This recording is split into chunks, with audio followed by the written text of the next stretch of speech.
Yo, what's up, family? Before we start the video, please leave a like, subscribe, and share to any and everyone that you can, just to read out there a little bit more. With that being said, let's get right into the video. So the Celtics are down, what, 2 to the Pistons right now in the first half? I think it's 58-60. Celtics are down 58-60. The first quarter, Celtics played, I think they played a great quarter. We're up 33-24. First thing I wrote was Hugo Gonzalez is getting his first NBA start. Well, he got his first NBA start today. And I was like, of course, I was super excited. Of course, from his last game, you can see the motor, you can see the effort, you can see everything. And they put him on Jalen Brunson. Like, that is a super huge responsibility for a non-guard 19-year-old rookie. His first NBA minutes, he's guarding Jalen Brunson, and he did a very good job of it, honestly. I don't think Brunson scored on him. He did get 2 fouls, so he had 4 points from the line, but Ugo was just super impressive in that role. And then here I was like, okay, I tweeted out before the game, like, I wonder who Ugo's gonna start on guarding this game with Cade in mind, but I didn't want to be like, man, we should put Ugo on Cade because I didn't know how that was gonna go. Ugo had a block on the first play. He got a steal. I think he has 3 steals and a block in the first half, already becoming a monster on the defense side of the ball. His pressure is his pressure is really hindering things because against Jalen Brunson, like, there are times where he's forcing the best offensive players on the opposing team give the ball up, and that has happened numerous times in this game already, where Cade is supposed to be running the show for them, right? And Ugo's 94 feet pressure on the inbound, Cade's not getting the ball. So Jalen Duren, who has made some good plays as a passer in this game, but he's had to take the ball up. You know, Asar Thompson, who can make plays too, has brung the ball up. Like, but he's forcing Cade Cunningham to not be as effective. Now, Cade has 8 points, I believe. Most of those came in the second quarter, but he did have a 3 where Ugo was not on him. But he is making things super tough for Cade Cunningham, who's a really, really good player in this league. So the Celtics had a lot of ghost flare to start. So the Celtics have used flare screens to death in this first half, and it's been really good. So the Celtics have used ghost flare. They've used Horn's chest, which Jaylen Brown has 23 points. He's on a heater. Getting flare screens in this first half has really helped them. So Horn's alignment is usually 2 guys on the elbows of the free throw line. So in this case, it'll be Jaylen Brown and Kata. Derek White will be at the top of the key, right? So this is how it usually goes. So this will be JB. This would be Kata, right? This would be Derek White. So Horn's chest can also be called Horn's flare because it is literally describing what the action is, right? So, all right, so the first part is, right, Jaylen Brown will come up off of the elbow. He can either set a real ball screen or he can set a ghost screen just to get out of it quicker for Derek White. After he sets that screen, Kata is going to come up to where Jaylen Brown was, and then Jaylen Brown is going to come off that flare screen right here. And he's been able to get shots off this.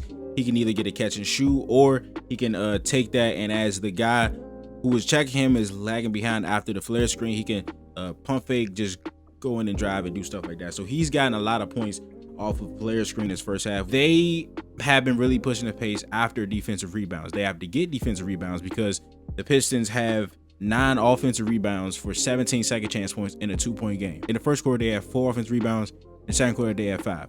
7 second chance points in the first, 10 in the second. So, and it's not just Kata. Like, Jalen Duren is a phenomenal offensive rebounder. He's really strong. Kata is boxing him out most times, but it's also like the other guys. Like, if Duren is getting boxed out, other guys also have to crash to help out with that. So that's another thing. We had Simons, Hauser, and Garza come in at the 6:30 mark of the first quarter. But yeah, Peyton Pritchard in that first quarter, like, he got downhill really quickly. After some defensive rebounds, he got a couple of tough layups in. He also had a 3 in transition where he screamed at the bench because he has been struggling so far to score or to shoot in these first 2 games. So he had 10 in the first quarter. Brown had 10 in the first quarter.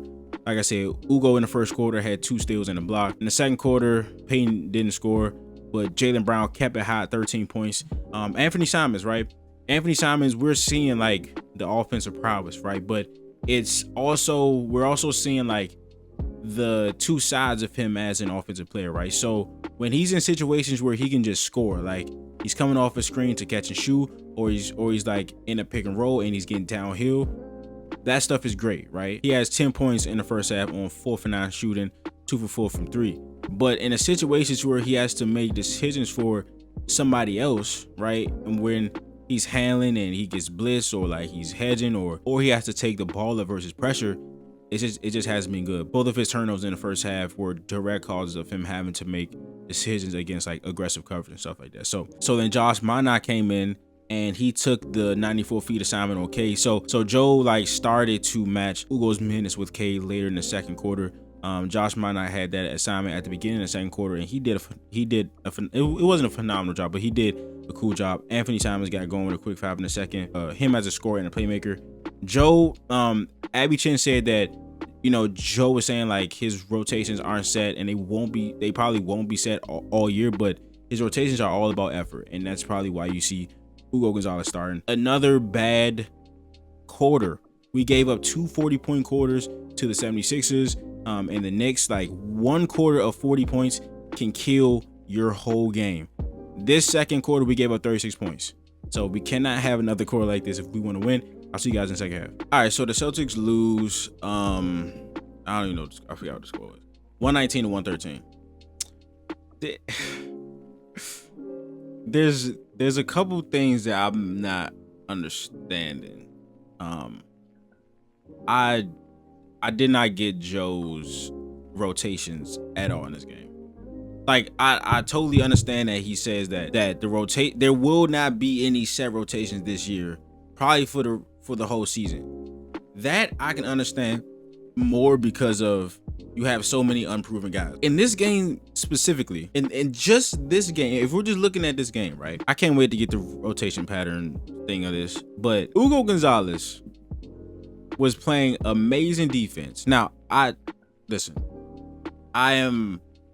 love to watch basketball. I feel like I have a good understanding of most things that happen.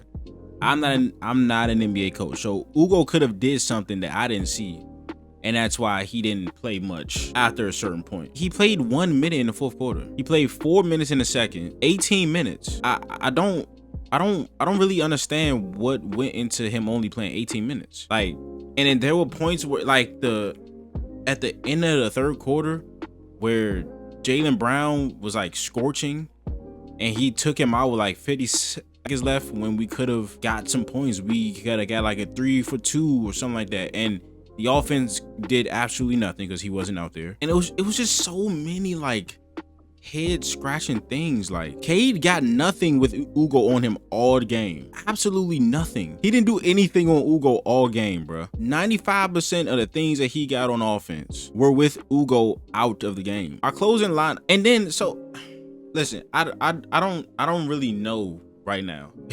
It's why I'm like going in circles. I really don't know, because I have to see the rotation patterns also. That's one thing I have to see. Yeah, Ugo played 1 minute in the fourth quarter, and I was like, what? Okay. And then he put Josh Minot in, which was cool. He had a big sequence, a huge sequence. If we would have won that game, I would have said that sequence by Josh Minot was a huge thing, because he scored. He implored Joe to challenge something. We won the challenge. We got the ball. Kada gave him a great pass in the corner. He hit a 3. Then he got a steal. He got an and 1.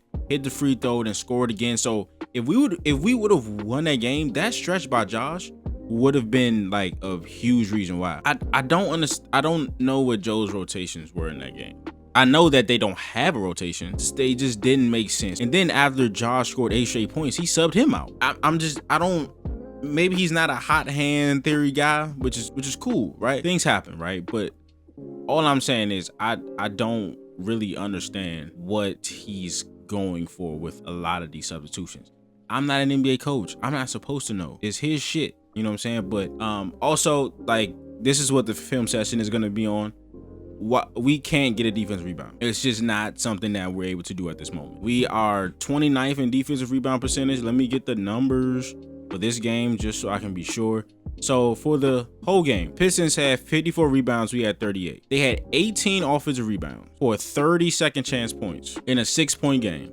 In the third quarter, we couldn't stop fouling to save our lives. The Detroit Pistons had 16 free throws in the third quarter. And I remember our first 3 fouls were all shooting fouls, and they had 7 points off the free throw. They shot 14 for 16 from the free throw line in the third quarter. They won it by 11 points with 14 free throws. They actually had no offensive rebounds in the third quarter, so that's impressive. Okay, that's actually impressive. I give you that. Oh, duh, they didn't have any offensive rebounds because we kept fouling them. Disastrous if we're talking about rebounding.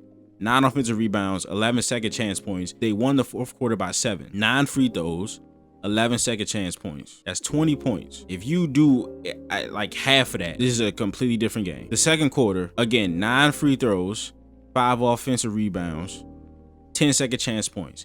They won the second quarter by 11 points. And you gave them 8 points at the free throw line. You gave them 10 second chance points. You're 29th in defensive rebound percentage. But the Pistons were like really the tougher team in this game, and it took a turn. I believe it took a turn in the second when their bench came in. They just started playing super hard. Oh, Jalen Duren was just eating us alive, bro. Eating us alive. And I really have to look at these offensive rebounds, and I have to see what's actually popping out, because it's just getting ridiculous. And it's not all Kata. Like, Kata's also a part of it, of course. He's the tallest player. He's your center, but Jalen Duren is a monster. He's strong. Even Kata boxing him out, he's not stronger than Jalen Duren, but it's also possessions where he's contesting shots at the rim. He can't contest and get the rebound. Ugo did a phenomenal job on the play where there was a pick and roll. He got screened, so somebody switched on to his man, which was Cade Cunningham. Jalen Duren had the screen on him. He got screened. They had to switch. He immediately went to Jalen Duren to box out, because crackbacks are so important. If you just switch and don't pick up the big, Jalen Duren, that's an easy putback. But he did a phenomenal job of understanding what he had to do, so he didn't give up an offensive rebound. I really just have to look at all these offensive rebounds, because this is getting getting ridiculous, bro. Jaylen Brown played a phenomenal offensive game, bro. Peyton Pritchard had 21 points. We need more from Derek White. We need a little bit more from Kata. Why did Ugo only play 18 minutes? I have no idea. It is super hard to maintain the level of intensity that Joe wants from this team for 48 minutes. Every game, the intensity has wavered as the game goes on. You know whose intensity never wavers? Ugo Gonzalez. I'm not saying playing 40 minutes, but 1 minute in the fourth, I want somebody to ask him why he did that shit. I really want somebody to ask him why he did that. Josh Minott led you in scoring in the fourth quarter. I need more from Derek White. Jaylen Brown didn't have his best quarter, but he got to the free throw line 6 times. Well, he shot 6 free throws, sorry. I don't know what Ugo did. I don't know if this is just like you gotta earn it more. I don't know, bruh. I really don't know. But he should have played more, to me. That's it. That's just me. If you enjoyed the video, please leave a like, subscribe, and share to any and everyone that you can. Just tweet out there a little bit more. I will see you guys in the next video. This is Nick. Peace.